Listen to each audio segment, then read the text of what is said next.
Welcome to the Menopause Stories podcast. I'm your host, Dr. Tamara Beckford, founder and medical director of Truly Balanced Wellness Care. This is the space where we stop the guesswork and start the optimization. We're pulling back the curtain on that midlife hijack and giving high-achieving women the clinical roadmaps and unfiltered stories they need to reclaim their edge.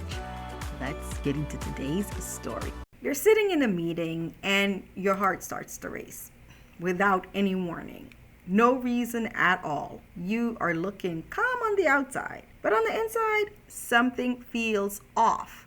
So you know what? You're like, okay, that's okay. I'm going to keep on moving for that day. Now later on that night, you're lying in bed and you are wide awake. You're tired, but you're wired. So you can't really sleep. So what happens? The next day, you find yourself snapping at people, and sometimes the people who you care about the most. And then you start wondering why. What's going on? You know, the crazy thing about this is that menopause and perimenopause are not even anything that you are having on your list of things that could be going on in your body. Not even close. Today we're going to talk about some of the most common early signs of perimenopause and menopause. And you know what? It's not what you think. Most women, when they hear about menopause, the first thing they think is hot flashes. Oh, it starts with hot flashes. That's what we've been told. But here's the thing. That's not the most common first signs of menopause. They think that, right? So you might be thinking that if I am not having hot flashes, then I'm not going through perimenopause, menopause. And even, it's so interesting, on the Menopause Stories podcast, we hear, and when I discuss this with women, they're saying like, oh, I didn't go through menopause. Why? Oh, why did you not think you went through menopause? Because I didn't have hot flashes? Okay, here's the thing. It can look so different, right? So these menopausal and perimenopausal changes can look like anxiety. It can look like poor sleep. It can look like irritability or even brain fog. That's what's going on. And that's why it feels so unrelated. That's why we have women who we've had on the podcast, or even women that we have conversation with, because I love to converse with women. There's so much knowledge, right? From just sitting and listening to those who are more experienced, those are in the 70s, the late 60s, and they'll give you all this wisdom. And sometimes you'll hear from, I'm like, I didn't go through this. So it feels so unrelated if you didn't have hot flashes. But let's explain what's going on, right? So stress, work, and life are some of the things that happen. We start to explain away this whole poor sleep, irritability, and brain fog. Oh, I'm having poor sleep. Oh, you know what? It's just because you're stressed. That's it. You're stressed out. That's why you're having poor sleep. I'm very irritable. You're like, I'm feeling so irritable. And then we explain it away saying that, you know what? Work. Yes, you've had so much on your plate. So much on your plate. Brain fog. You can't remember. Why can I not remember? I used to be sharp. I run all these companies. You know, one of our wonderful episodes is our episode with Anna Rieger. She runs multiple companies. And she's just like, why am I feeling this way? And the thing about it, we explain it away that, oh, you know what? It's life. I'm probably experiencing burnouts. But there is a pattern that's going on. There's a pattern. And if you miss it, you might stay confused a little bit longer than you need to. So let's name it. Perimenopause is a transition phase before menopause. When does it start? In around the late 30s or 40s. During that time, the hormones start to decline, but it's not a smooth decline. It's not this slide that we used to slide down when we were kids, and you're like, okay, we're at the top and then we're going down to the bottom, and it's a smooth decline down. It is anything but. At that time, the hormones decline, but it does so in a fluctuating state. So it's up and it's down, and most importantly, it is unpredictable. So estrogen rises, boom, then it drops. And then it spikes again. So the instability is what's driving all of these early symptoms. So it's not just that you have low estrogen, is that you have fluctuating estrogen, right? So what's going on? What are you experiencing during this time of this fluctuating estrogen? So let's talk about what goes up first. And it's not usually the hot flashes. It's not the hot flashes. You know what it is? It's that feeling of anxiety. It's that feeling that this is so new to me because I am someone who's in control. And this is a very common initial symptom of perimenopause. It's that feeling of anxiety. I've had the honor of conversing with women and also interviewing women from many different walks of life and many who are running multiple seven-figure companies. And one of the things that happens is that there is this sense of, why am I doubting myself now? Why am I doubting myself? Why am I starting to be anxious during this phase? I know what I'm doing. So why am I questioning myself? Anxiety, and then we start having sleep disruptions. In the middle of the night, you're not getting rest. We talk about some of that 3 a.m. wake up. And unfortunately, moods, irritability is a big thing that happens during these early phases when you are ushering in this menopause phase. So mood swing starts to happen, brain fog starts happening. We'll do an episode on that later on. Brain fog, where you just cannot remember what you were trying to say or do. And it can happen during even some of the most pivotal times. If you've listened to the episode with Dr. Conga Stevenson, you'll hear her describing her having brain fog in the middle of her TED Talk while she's doing her TED Talk on menopause. Right in the middle, on stage, in front of everyone, this audience, you get brain fog. And then another thing that happens, which I'm pretty sure you probably have noticed if you're going through this phase, is low patience. Everyone gets on your nerves. Your patience for getting things done has decreased significantly. I remember speaking to one of my patients, and she describes it as, she said that she runs this wonderful company where she works with multiple people and they're helping the community at large. And she says, I'm finding that I am snapping at my employees, and this is not me. I'm very patient, and I usually come from a very calm demeanor, and I'm able to explain and to also, even if they make a mistake, I help them guide through that mistake. But I'm finding that I have no patience and I'm snapping at my employees, and this is not me. Another thing that might happen is that people start to feel overwhelmed faster than usual.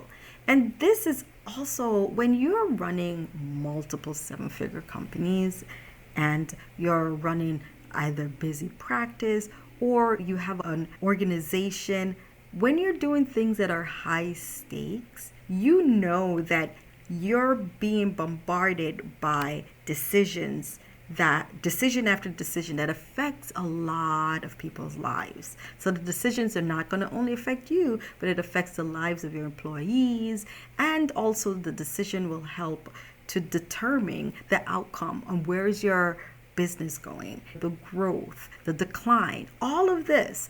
But you're used to it because you've been doing it for a while. But then all of a sudden, you get to this phase where you start to feel overwhelmed faster than usual. That all are some of the initial symptoms when someone is going through the perimenopause to the menopause phase.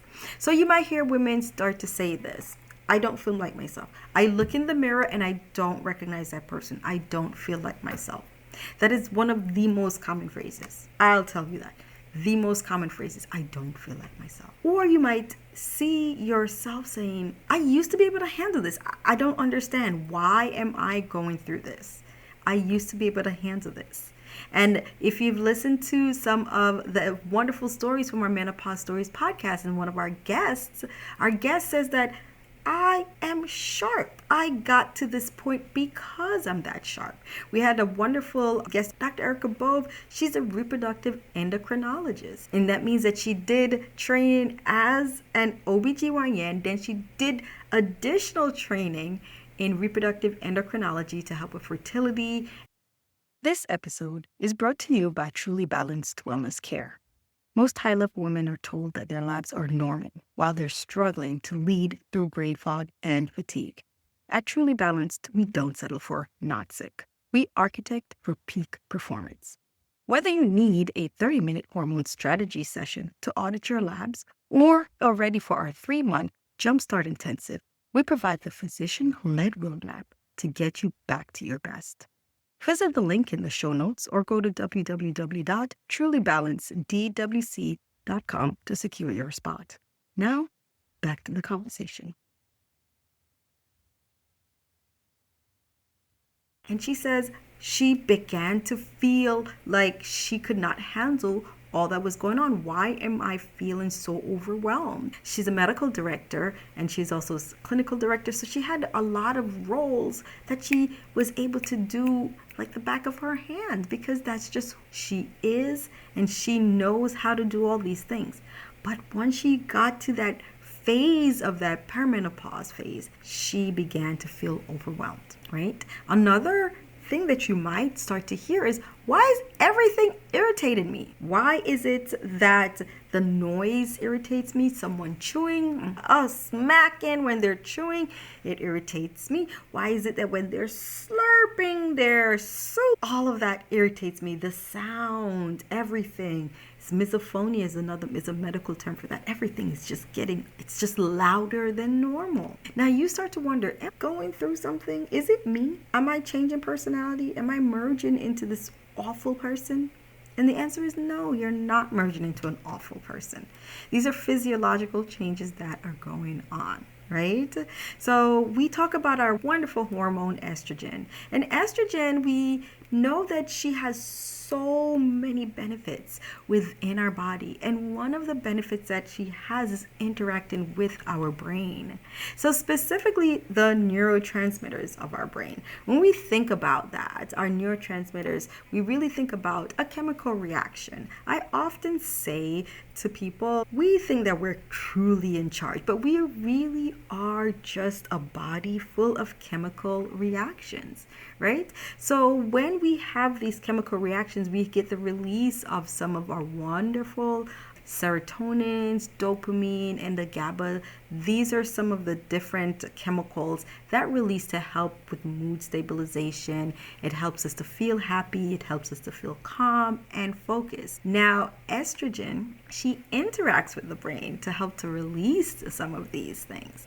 When we are dealing with this huge fluctuation, then we start to notice that we are unable to just release some of these chemicals and they're less stable within our body, and therefore we start to have the instability in our mood, such as when our serotonin becomes less stable, our mood drops more easily, right? You start to feel, dare I say, not as happy, right? So it's not directly that you are depressed, you're just not as happy. You can't put your finger on it, but you're just not as pleased or satisfied anymore. And oftentimes it can look like depression. It can. When the GABA, which is another of the chemicals that's released, when it is not regulated properly, it helps in its natural state. GABA helps you to feel calm. But when it's not regulated well, you start to feel more anxious. And that's one of the very common initial signs during this time, right? Your cortisol, which is our stress hormones, becomes more reactive. Now, one of the things that I have noticed is a lot of my patients work with me, and they also work with either a naturopath or an integrative medicine doc to work on reducing their cortisol level and their stress level. And I love that. I love working synergistically with our doctors there to really have a holistic approach to our patience in getting them through this phase of perimenopause and menopause to get them more optimized. So we start to work on the cortisol levels. They're working on that externally, and that has such a huge impact because our cortisol, as we said, is our stress hormone, right? So when your body's always in this fight or flight, then you never get a point where you're just restored. So yes, it can affect your sleep. Yes, it can affect the way that you think. It can affect how sharp you're going to be the next day. So it's an important part of this whole process. Now, another thing that estrogen helps to regulate is our body temperature and our sleep cycle. So when that shifts, our sleep becomes lighter. So any little thing you're waking up, it's more fragmented. And therefore, if you're not getting well rested sleep, then you're going to be tired. And when you're tired, you're more reactive. When you're more reactive, then you're not making decisions from a point of really being in control. You're making decisions based on just snap reaction. And sometimes if you're running big companies, if you're running important practices, if your life within itself, even if you are at home and you're running the day-to-day life of your family with a home, now we call it like a stay-at-home mom, but it's really like a home engineer, right? All of that is very important for you to be able to be in control because so many lives depend on you. So we noticed that a lot of this initially gets missed when a woman is in these early phases, that these symptoms, they really don't, sometimes you feel like as if you can't put your finger on it, right? So why does it get missed? Because it just feels like you can't really put your finger on it. They don't clearly say menopause. As soon as someone says, hot flash, they're like, ding, ding, ding. Oh, yes, I know what that is. However, when you start sleep disturbance, I'm a little bit more irritable. My mood is off. Sometimes people can't put their finger on it.